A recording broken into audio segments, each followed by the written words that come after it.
Primer Fórum Internacional de Corporalidades Diversas y Sexualidades. Bueno, ahora quiero presentar a nuestra anfitriona, Tati Méndez. Ella es hispano-chilena, es realizadora, actriz, realizadora, productora, comunicadora, creadora del proyecto Radial Placer en Ruta Radio. Ha hecho programas de radio para radios de FM y en línea, en diversos canales de televisiones nacionales en España y locales en Madrid, cuya temática son las relaciones y la sexualidad saludables. Es productora de contenidos audiovisuales de ficción para plataformas internacionales y sensibilizadora de educación sexual junto a sexólogos y psicólogos para diferentes proyectos en radio y televisión en España. Actualmente cursa su especialidad en teatro terapéutico y psicodrama. Y bueno, Tati nos va a platicar acerca de el papel de los medios de comunicación en estas construcciones y en estas percepciones del masculino. Y entonces, Tati, ¿qué es lo que podríamos hacer los hombres para aportar a esta transformación a modos de ser más inclusivos, más generosos, más aportadores, más amorosos? Cuéntanos. Vale, pues lo primero, ya voy a poner aquí mi tiempo para ser equitativos bien todos y luego voy a agradecer. Muchas gracias por considerar mi trabajo, por recibirme también tan amorosamente en esta mesa y por poder tener el privilegio de estar al lado de todos ustedes en este evento. Luego, pues voy a ir directamente. Lo primero, sobre los modelos y sobre ser más amorosos. Creo que la autoaceptación creo que es muy importante, pero no solamente cuando hablamos de masculinidades o de hombres, que es lo que nos reúne hoy, sino también cuando hablamos en general, ¿no? Hombres y mujeres. Es muy importante para mí esto. Y desde los medios, pues voy a tener que, primero vamos a definir un poquitito, muy rápidamente, para que nos entendamos bien el tema y el término de la comunicación, y luego voy a tener que hablar de lo que es hoy por hoy, con lo cual vamos allá. En primer lugar, pues la comunicación básicamente nos habla de un mensaje, hay una información entre un emisor y receptor, donde el objetivo es compartir esto y conseguir influenciar, conseguir cambiar, obtener cambios o respuestas en el otro. Es un proceso bidireccional y generalmente, pues oye, causa una causa y efecto, valga la redundancia. No es solo verbal, hay aspectos muy importantes, como por ejemplo este, que lo no verbal, el aspecto no verbal de la comunicación tiene un impacto todavía más profundo porque tiene que ver con las emociones, es absolutamente emocional. Y además de esto, otra cosa muy importante es que no es necesario que esté ni el emisor ni el receptor para que el mensaje se transmita en el momento en el que se está entregando la información. Dicho esto, yo me hice dos preguntas muy importantes cuando empecé a trabajar este tema y muchísimas gracias, insisto, por querer escuchar mi experiencia como mujer hablando de un tema que tiene que ver con masculinidades, pero como dije, creo que tiene que ver con todos nosotros. La primera pregunta es: ¿qué es ser un verdadero hombre? Creo que es una pregunta muy importante. Y luego la otra es: ¿soy coherente y soy responsable con quién soy, con quién elijo ser, hombre, mujer y como hombre? ¿Soy responsable conmigo y con el colectivo? Cuando hablamos de masculinidades, sobre todo en comunicación y en medios, los mandatos inmediatamente que aparecen en esta masculinidad es de una masculinidad hegemónica. Son muy utilitarios y están siempre relacionados con el consumo, como ya se ha dicho. Yo esperé, porque busqué mucha información y me puse a estudiar, pero esperé encontrar algo nuevo, ya que sí que estamos viviendo despertares y estamos viviendo movimientos e inquietudes que nos llevan hacia otros caminos. Pero para mi respuesta, pues lo que tiene que ver a los medios, a la información que se entrega hoy, por norma general, está siempre vinculada a una concepción de jerarquía intrínsecamente biológica que tiene una relación directa con dos aspectos muy importantes cuando se habla de masculinidad: fuerza y violencia. La masculinidad se merece y se gana por encima de los demás. El poder también es otro de los ingredientes infaltables dentro de los contenidos de la comunicación que se entregan desde tempranas edades, y esto lo quiero resaltar no quiero ser pesimista, simplemente quiero, haciendo acuso a lo que acabo de decir de la comunicación, quiero entregar un mensaje para que podamos generar cambios y podamos reflexionar. Y esto me llamó profundamente la atención porque no encontré algo muy distinto de lo que ya viene siendo durante muchísimo tiempo. El autoflagelo es una de las herramientas mayoritariamente utilizadas, además. El modelo que encontramos, el modelo aspiracional, vamos a decir, es hombre blanco, exitoso, con dinero, alto nivel intelectual, heterosexual, proveedor, prestigioso, emocionalmente distante, indiferente, muy egótico y egoísta, violento, autodestructivo, generalmente serio, torpe, muy torpe emocionalmente, intocable, inaccesible, de pocas pero determinadas palabras, ausente en muchos sitios, sobre todo en el ámbito de la paternidad. Emocionalmente, y digo, esto es algo muy importante, vemos a un hombre, o sea, si vemos a un hombre triste, dulce o que tiene miedo, esto se relaciona con debilidad, aburrimiento o con un bajo atractivo sexual. Corporalmente hablando, corporalmente hablando, la información que recibimos es de un hombre masculino que es fuerte, musculado, que está dispuesto para la lucha sexual o la que se tercie. Sin embargo, es altamente probable que fisiológicamente este hombre pues, no tenga mucho que ver con un estado sano, ¿no? Física y mentalmente. No entraré en detalles ahora porque creo que no es el momento y además hay que acotar en muy poco tiempo, pero esto no deja de ser un fiel reflejo en muchos aspectos de un sistema en el que estamos inmersos y que cuando hablamos de masculinidades, cuando hablamos de feminidades, estamos siendo reiteradamente o sistemáticamente castigados, autocastigados, castigados, ¿no? Por un sistema que nos exige una serie de pautas a las que sufrimos por de una u otra manera encajar. La promiscuidad también es una visión muy importante, está ahí, esto es una visión coito y falocentrista muy importante, algo así como, y permitirme el lenguaje falofollador, es uno de un hombre muy hombrón, ¿no? Muy hombre, quiero decir. La piel necesita ser tocada, pero el mandato de la masculinidad señala que el tocamiento es debilidad, a menos que sea con un afán consumista, devorador, una vez más, a la luz de lo hétero, ¿no? Y a la oscuridad de situaciones muy flexibles, que de alguna manera están siendo permitidas, pero también castigadas. Hay una ambigüedad allí muy grande. Esto genera mucha culpa, genera mucha frustración en un modelo rígido de masculinidad muy ambigua. Como decía, sé que esto suena a tópicos antiguos, pero mi sorpresa fue que esto no cambia, simplemente nos hemos cambiado un poquito la ropa, maquillado un poquitito, pero sigue estando allí y más lacerante si cabe en este momento porque estamos en medio de muchas crisis en este instante. Como reflejo de esta crisis de masculinidad en los medios y como una llamada de auxilio también de ustedes varones y de nosotras mujeres, que también somos muy castigadas por este sistema, hay una pérdida de comprensión del rol evidente, hay una desconexión con el propio cuerpo y también con la responsabilidad, ¿no? Que sería como la habilidad de responder a nosotros mismos. Y bueno, también está la clara figura paterna ausente, hay una clara ausencia de la figura paterna que no se consigue comprender y esto pues trae consecuencias a la larga. También está el fortalecimiento incesante de la figura de una mujer fuerte, sola, y de un hombre independiente y exitoso, solo.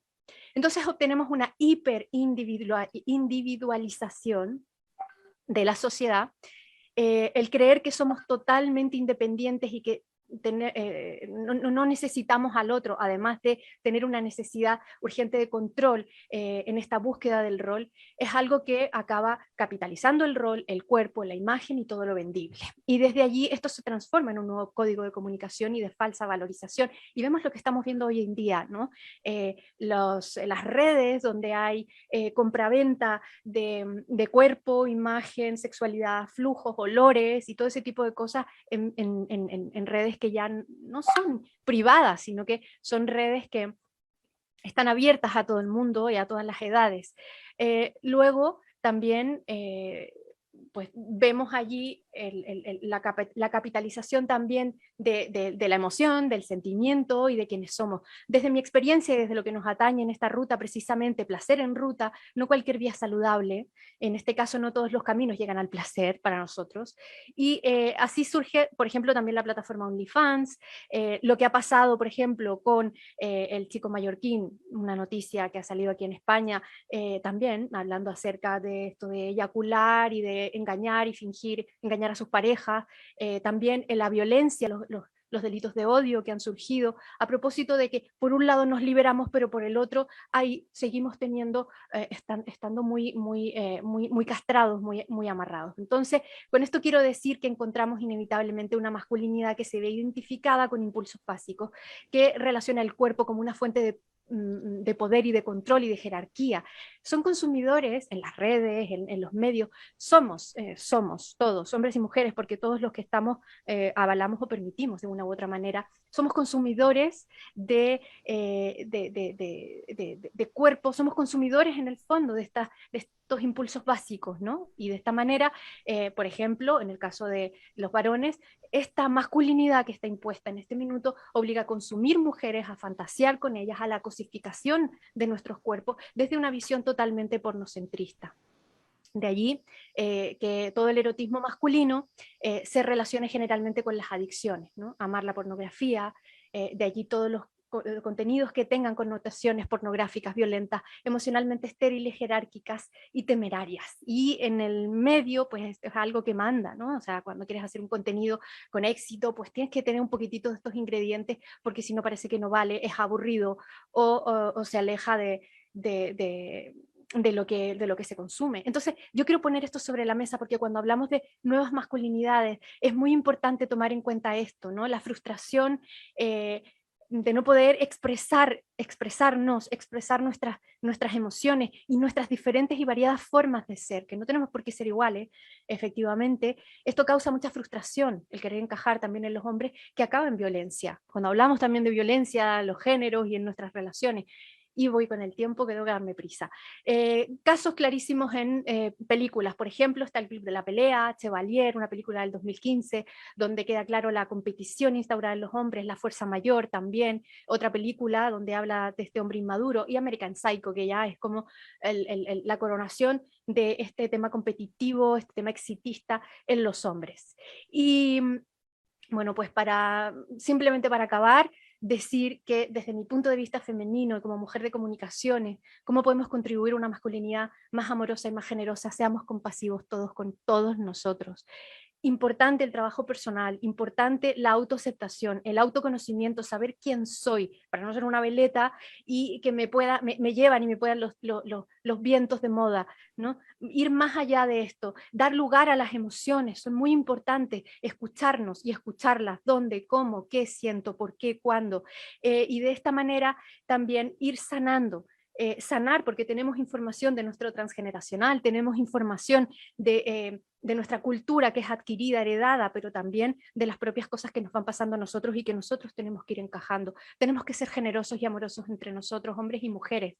Yo creo que el ponernos siempre en la lucha, el ponernos siempre en identificarnos o sea, el no querer aceptar esas diferencias nos enfrenta inevitablemente como géneros, como seres humanos, como personas diversas. Y cuando estemos allí nos vamos a autoengañar siempre y vamos a estar siempre en lucha. Es necesario, absolutamente necesario desde mi punto de vista, reeducarnos. Y también este tipo de espacios porque la comunicación, perdón, es fundamental para poder expresar, poder decir, poder encontrarnos también en esa palabra a nosotros mismos y poder darnos cuenta de todo lo que hay dentro. Hay mucho, mucho que sanar, hombres y mujeres. Todos hemos sufrido mucho a lo largo de la historia y creo que llega el momento de que bajemos las espadas, ya está, y que hablemos, de que conversemos, de que intentemos dialogar. Eso es muy importante, el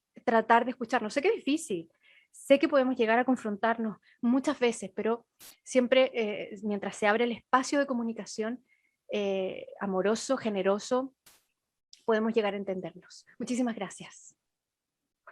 Muchísimas gracias, Tati, por tu participación.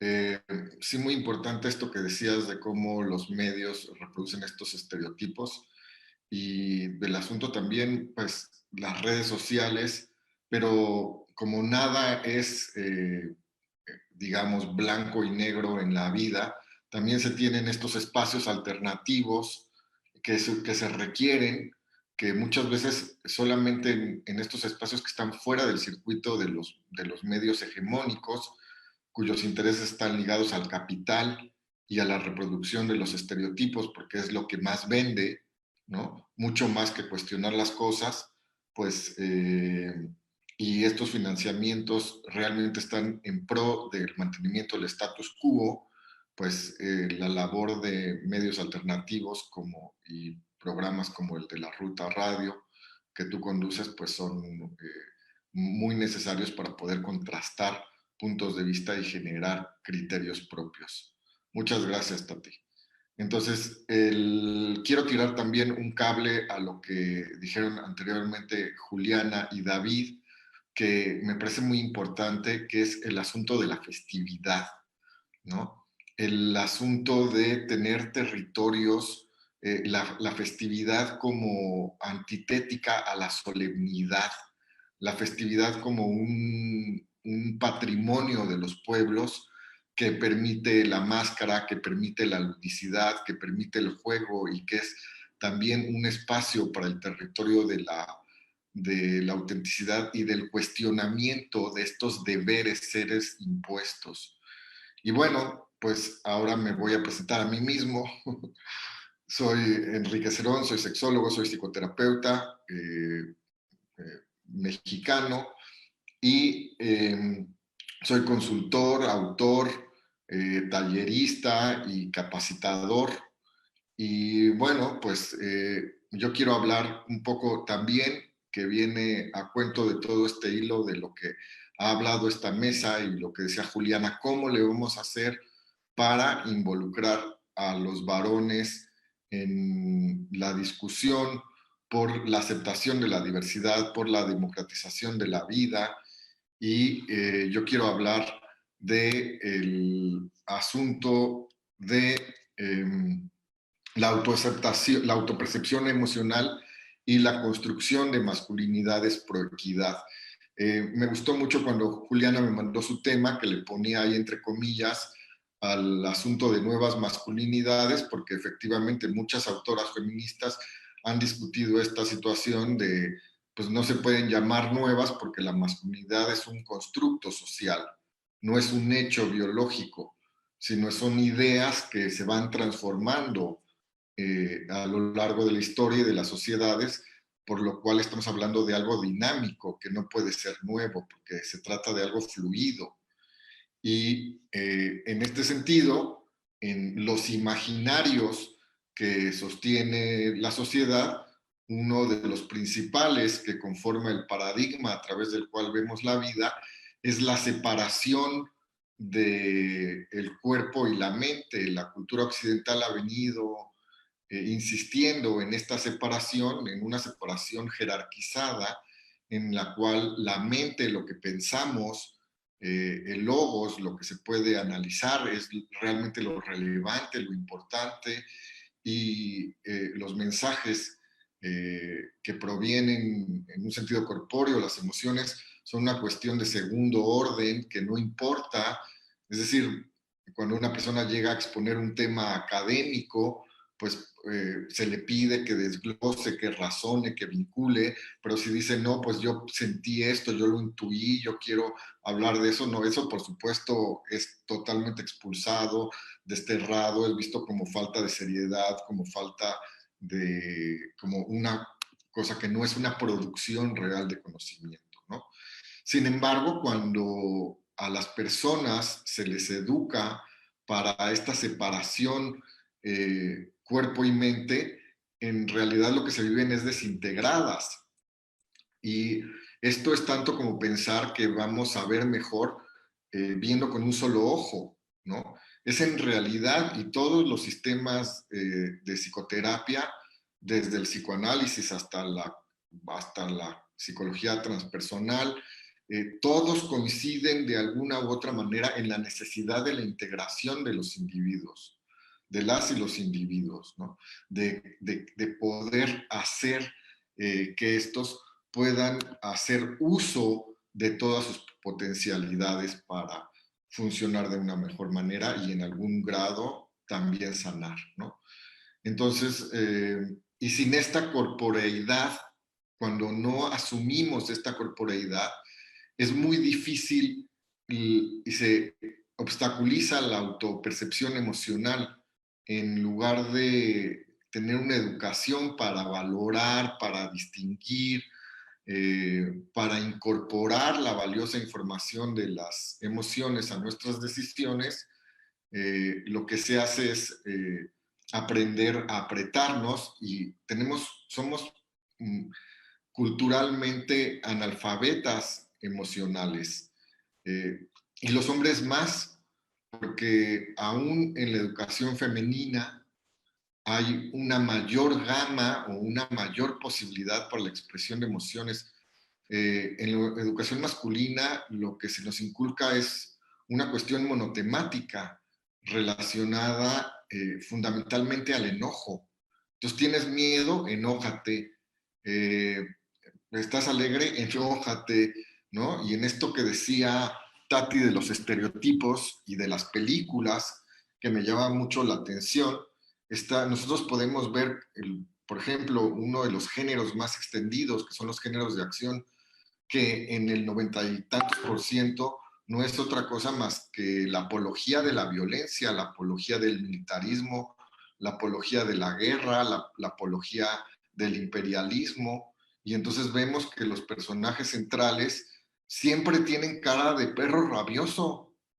Todo el tiempo no tienen otra expresión facial, el rostro apretado, la mandíbula apretada, los puños apretados, si acaso después de haber volado no sé cuántas cosas y matado no sé cuántas gentes y los abrace la chica que es la coprotagonista y sonríen un poco, pero nada más ahí, y después vuelven a poner otra vez su cara de perro rabioso.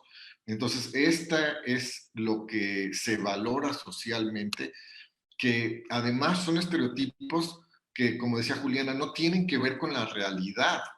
Son ideales que están fuera del alcance de la población porque pues no están en contacto con la realidad, ¿no? Y entonces, en este modelo hegemónico del que también habló Tati, que es muy interesante lo que decía sobre la idea de que sí hay hombres, lo que sí hay hombres de verdad. Si yo hay una cosa, no sé si está bien si todo bien. Bueno, entonces hablaba sobre esta cuestión de que la masculinidad es algo que se tenía que demostrar, que se tenía que ganar. Y entonces efectivamente aquí sería pertinente la pregunta, es decir, ¿se puede ser más hombre? ¿No?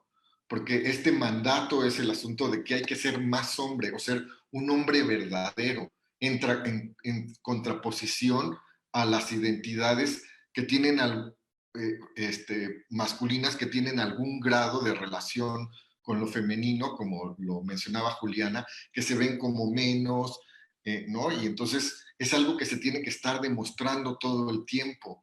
Y entonces desde este punto de vista muchas personas creen que un hombre es menos en función o no de acercarse a los estereotipos y que existen situaciones que atentan contra la hombría de los hombres, ¿no? Que los hacen menos hombres. Y una de estas es, por supuesto, su vínculo con las emociones, porque como bien lo decía Tati, pues se entienden como una manifestación de debilidad. Ahora, habría que hacernos la pregunta, las emociones y todos los mecanismos fisiológicos y todos los mecanismos biológicos que tiene no solamente el ser humano, sino todos los seres de la naturaleza, son mecanismos que tienen un sentido probiótico, es decir, a favor del sostenimiento de la existencia. Entonces, en estos imaginarios de que las emociones hacen débiles a las personas cuando son los mecanismos con los que dotó la naturaleza a los seres humanos para sobrevivir, pues habría que ver quién en realidad es más débil. Aquel que acepta y toma los mecanismos de los que está dotado para sobrevivir o aquel que los niega. Y bueno, como les digo, muchas personas piensan que los hombres que expresan emociones pierden autoridad, pues no van a poder establecer normas, ¿no? Que se les va a percibir como débiles, que se van a volver homosexuales, afeminados, etcétera, ¿no? Que van a bajar en su estima social y que en el caso, por ejemplo, en esto que hablaba Tati de la figura paterna ausente, eh, que tampoco necesitan expresar cariño o que es innecesario que lo hagan con respecto a sus hijas, a sus hijos, a sus hijes, porque pues lo pueden expresar a través del dinero, ¿no? Que ese es su papel fundamental. Y entonces, en este sentido, la educación emocional de los varones es una educastración, no está, como les mencionaba, orientada a que las personas perciban, distingan las funciones de las emociones, las incorporen, ¿no? O sea, no tenemos una educación socioemocional, es un paradigma emergente que apenas va tomando posiciones en las agendas globales, aunque sí está digamos, en las agendas del desarrollo sustentable, pero, digamos, su posicionamiento social es mínimo, sino se trata de reducirles la gama de emociones a aquellas que se identifican como útiles para un rol de mando, ¿no?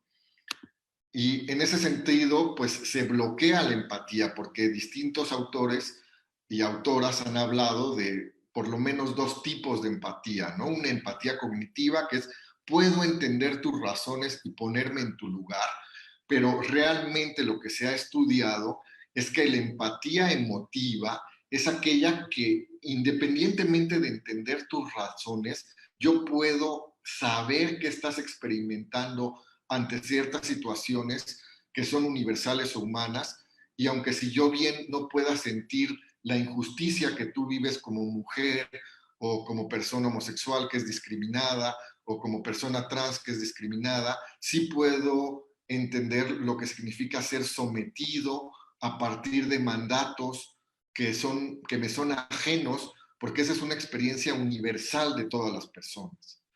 Entonces, esta castración de las emociones en educación masculina impide y bloquea el acceso a esta empatía que nos permite realmente una adhesión ética a los principios de la igualdad y de la inclusión. Eh, lo afirmo, en la educación masculina, los hombres somos engañados, estafados, como con esta idea del traje nuevo del emperador, ¿no? Que no sé si para los que no conozcan la fábula del traje nuevo del emperador, es el emperador al que llegan un par de vivales y le dicen que le van a construir un traje maravilloso porque solo pueden ver los inteligentes. Entonces le hacen la pantomima de hacerle el traje, le dicen cómo, mire las borlas, cómo se ve usted, y sale entonces el emperador a presumir su traje desnudo y la gente lo ve y nadie le dice nada, no porque no se den cuenta de las cosas, sino porque le tienen miedo. Y que esa es una también cuestión muy relacionada a la masculinidad hegemónica, confundir el poder y con la violencia y confundir el respeto que la gente me tiene con el miedo que la gente me tiene. Y entonces, como Querido, tienen, tenemos que ir cerrando, perdón. sí, sí, nadie le dice nada hasta que sale una niña y le dicen, miren, está desnudo, ¿no? Entonces, es necesario esta incorporación de las emociones para desarrollar una visión crítica a partir de hacer un análisis de las situaciones en las cuales los varones hemos sido víctimas. Pongo un ejemplo muy rápido para terminar y lo vinculo a lo que decía Tati del club de la pelea. Muchos varones, es una cuestión muy normada esta romantización de la violencia, ¿no?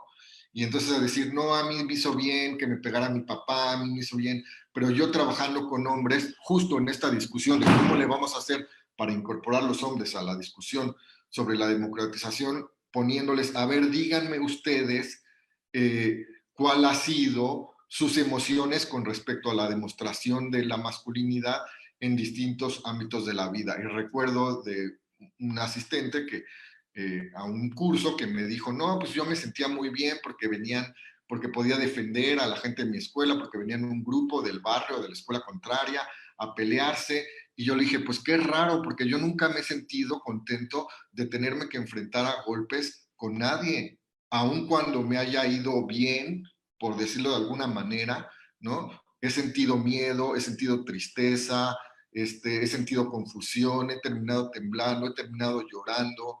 Entonces, si no recuperamos la corporeidad y la autopercepción de las emociones, es muy difícil que podamos transformar y incorporar a los hombres de manera masiva a esta discusión.